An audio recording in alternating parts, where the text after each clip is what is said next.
আমাদের সঙ্গে আমি অনির্বাণ। শুরুতে যে খবরে চোখ রাখবো, আশঙ্কাজনক অবস্থায় হাসপাতালে ভর্তি লোকসভার প্রাক্তন অধ্যক্ষ সোমনাথ চট্টোপাধ্যায়। মিন্টো পার্কের বেসরকারি হাসপাতালে আইসিইউ চিকিৎসাধীন তিনি। টেলিফোনে রয়েছেন আমাদের প্রতিনিধি অভিজিৎ চন্দ্র। অভিজিৎ, তোমার কাছ থেকে জানতে চাইবো এই মুহূর্তে সোমনাথ বাবুর শারীরিক অবস্থা সম্পর্কে। অনির্বাণ, প্রাক্তন বামপন্থী নেতা এই সোমনাথ চট্টোপাধ্যায়ের শারীরিক অবস্থা এখনো যথেষ্টই আশঙ্কাজনক।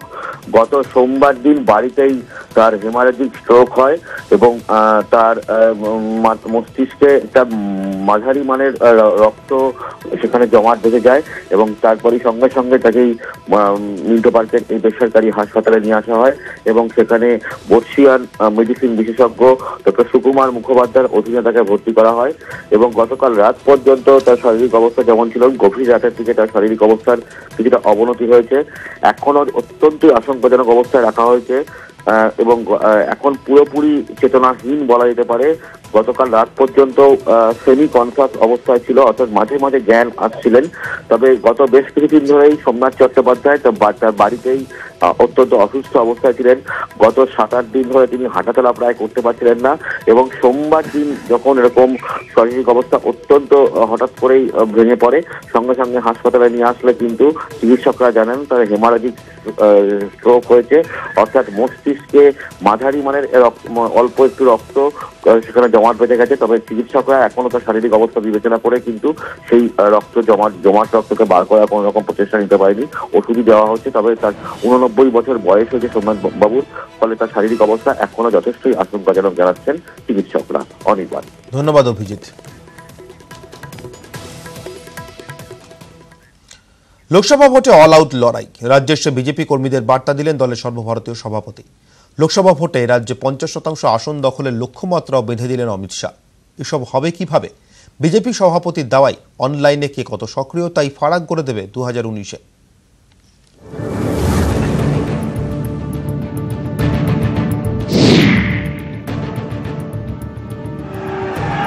প্রায়োরিটি পশ্চিমবঙ্গ লোকসভা ভোটে এ রাজ্য থেকে বড় সাফল্যের আশায় গেরুয়া শিবির। রাজ্যে এসে তাই দলীয় নেতাকর্মীদের লক্ষ্যমাত্রা বেঁধে দিলেন বিজেপি সভাপতি। এই লক্ষ্য পূরণে অল আউট লড়াইয়ে যাবে বিজেপি, সেই বার্তাও স্পষ্ট করেছেন দলীয় সভাপতি।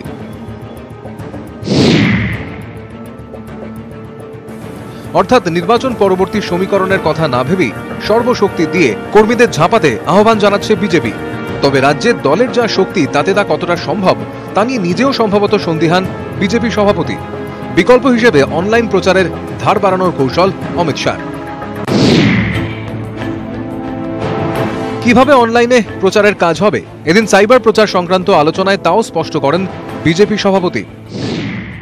ফেসবুক, টুইটার এবং হোয়াটসঅ্যাপ এই 3 মাধ্যমে জোর 75% মানুষের কাছে পৌঁছানোর লক্ষ্যমাত্রা, সঠিক ডেটাবেস তৈরি করে এগোনোর নির্দেশ। মোদি জমানার প্রকল্পগুলি তুলে ধরতে হবে। অনলাইনে মানুষের ফিডব্যাক সম্পর্কে রিপোর্ট, দলকে রিপোর্ট দেওয়ারও নির্দেশ অমিতের। বুধবার শহরে বঙ্কিমচন্দ্র স্মারক বক্তৃতা দেন বিজেপি সর্বভারতীয় সভাপতি। এই অনুষ্ঠানে উপস্থিত ছিলেন সাহিত্যিক বুদ্ধদেব গুহ। বৃহস্পতিবার তারাপীঠে পুজো দিয়ে পুরুলিয়া যাবেন অমিত। সূত্রের খবর, রাজ্যে সাইবার সেলের কাজ নিয়ে খুব গোপন রাখেননি অমিত শাহ। পঞ্চায়েত নির্বাচনে ভালো ফল করার পর বিজেপির নজরে এই জেলা, সঙ্গে বুথ ভিত্তিক সংগঠনের দিকে তাকিয়ে শুরু হচ্ছে লোকসভা যাত্রার মতো রাজনৈতিক কর্মসূচিও। নিউজ 18 বাংলা। ইম্ফল থেকে কলকাতায় ফিরছিলেন। 8000 ফুট উচ্চতায় মাঝ আকাশে হৃদরোগে আক্রান্ত হন ইন্ডিগোর পাইলট। এরপরও জরুরি অবতরণ করানো হয়নি। নির্ধারিত সময় কলকাতায় পৌঁছয় উড়ানটি। তারপর পাইলটকে নিয়ে যাওয়া হয় হাসপাতালে। মাঝ আকাশে হৃদরোগে আক্রান্ত পাইলট। শনিবার দুপুর 3:30 নাগাদ মণিপুরের রাজধানী ইম্ফল থেকে কলকাতায় আসছিল ইন্ডিগোর বিমান। বিমান চালক কিউবার বাসিন্দা, বছর 63, সিলভিও ডায়াস অ্যাকোস্টা। ইম্ফল থেকে কলকাতায় আসার সময় বিমানটি যখন প্রায় 8000 ফুট উচ্চতায়, তখন হৃদরোগে আক্রান্ত হন চালক।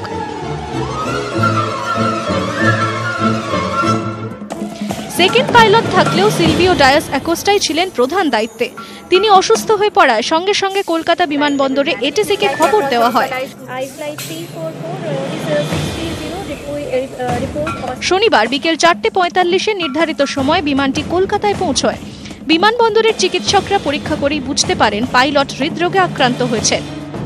সঙ্গে সঙ্গে কলকাতা বিমানবন্দর থেকে নিয়ে গিয়ে তাকে ভর্তি করা হয় একটি বেসরকারি হাসপাতালে। ওনার কন্ডিশন বেশ সিরিয়াস ছিল অ্যান্ড উই আর লাকি কি ওনাকে একদম আলটিমেট টাইমে পেয়েছি। If it is few hours letter, কয়েক ঘন্টা লেট হলে কিন্তু আমরা ওনাকে হয়তো ফেরাতে পারতাম না বা ওনাকে দেখতে পেতাম না। পাইলট হৃদরোগে আক্রান্ত হলেও বিমানটিকে কিন্তু জরুরি অবতরণ করানো হয়নি। এর জন্য পাইলটের প্রশংসায় পঞ্চমুখ ইন্ডিগো। তাদের বক্তব্য, হৃদরোগে আক্রান্ত হওয়ার পরেও যেভাবে পাইলট পরিস্থিতি সামাল দিয়েছেন তা গর্বের। ক্যামেরায় পিন্টু সরকারের সঙ্গে আবির ঘোষালের রিপোর্ট, নিউজ 18 বাংলা। শ্বশুরবাড়ি ফেরার পথে নিখোঁজ মহিলা, হদিশ নেই তার 14 বছরের মেয়েরও। ঘটনা ঘিরে দানা বাঁধছে রহস্য। তদন্তে টিটাগড় থানার পুলিশ। স্বামীর সঙ্গে ঝগড়ার পরদিনই গিরিটির শ্বশুরবাড়ি থেকে বেরিয়েছিলেন সুমন স্বর্ণকার। সঙ্গে ছিল মেয়ে তানিশা।